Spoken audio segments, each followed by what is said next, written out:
The meeting is part of events marking this year's International Women's Day.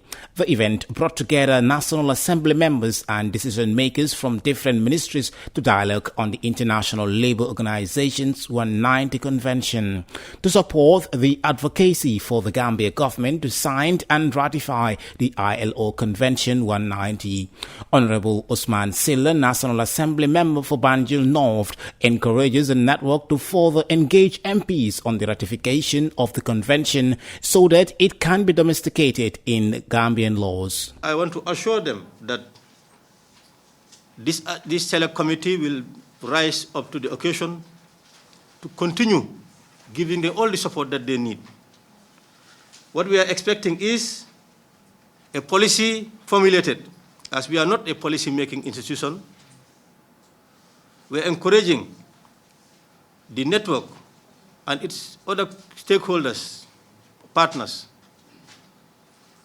to do everything within their capacity to formulate or support the formulation of a policy together with the Ministry of Gender or Ministry of Women, Children and Social Welfare, which we believe would be informing whatever law that is needed. On her part, Fanta Jatta of the Network Against Gender-Based Violence gave a detailed presentation on the ILO Convention 190. Why the convention? The global community made it clear that violence and harassment in the world of work will not be tolerated and must end. I think this has been all of us, and we are doing this as Gambia because we are also members of the UN body, and we've all agreed that violence is intolerable and it must end. The meeting also saw comments from union representatives and decision-makers from various ministries. The labor laws are crucial, and we need to have them reviewed. Of course, the review has been ongoing, but then at what state is it now? Is it before the Ministry of Justice? If it's before the Ministry of Justice, do we need to do more coordination? What is keeping it? And those things are there. And of course, it's important that we ensure the inclusion of provisions from this convention. But I think it goes beyond just the labor laws. We have the Sexual Offences Act, for example, in place. We have the Domestic Violence Act in place. The Domestic Violence Act has talked about harassment, violence, domestic violence occurring in domestic settings. But it went on to say the courts may determine what constitutes a domestic setting, meaning if only some of those provisions were tested, it can even be, you can take a case that occurred in the office, because it depends how many hours do you spend in the office, how long do you often be together, what makes there are elements that the courts can rely upon, but those provisions have never been tested. ILO as an institution is tripartite, comprises of government, whose representative is the Ministry of Trade, Regional Integration and Employment, workers' representatives, and employers' representatives.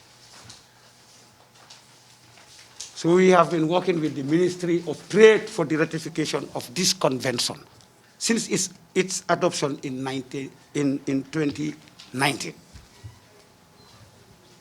It was discussed, we have looked at all the pros and cons, and we were supposed to convene the Social Dialogue Committee in order to work at the modalities for its ratification by the government of the Gambia. But since then, the meeting of the Social Dialogue Committee didn't hold. And every time, whenever I am there, I always remind them to convene the meeting so that we can discuss the modalities and make sure we go ahead for the ratification of this convention. The comments and recommendations made by stakeholders and decision-makers from various ministries will be forwarded to the Parliament. Article 8 of the Convention stipulates that each member shall take appropriate measures to prevent violence and harassment in the world of work, including recognizing the important role of public authorities in the case of informal economy workers. This year's 16-day activism is focused on gender-based violence in workplaces, with a particular emphasis on the advocacy for the ratification of the ILO Convention 190 on the prevention and safeguarding women and vulnerable people in the world of work. Reporting for the Fatu Network News Review, Osman Jata.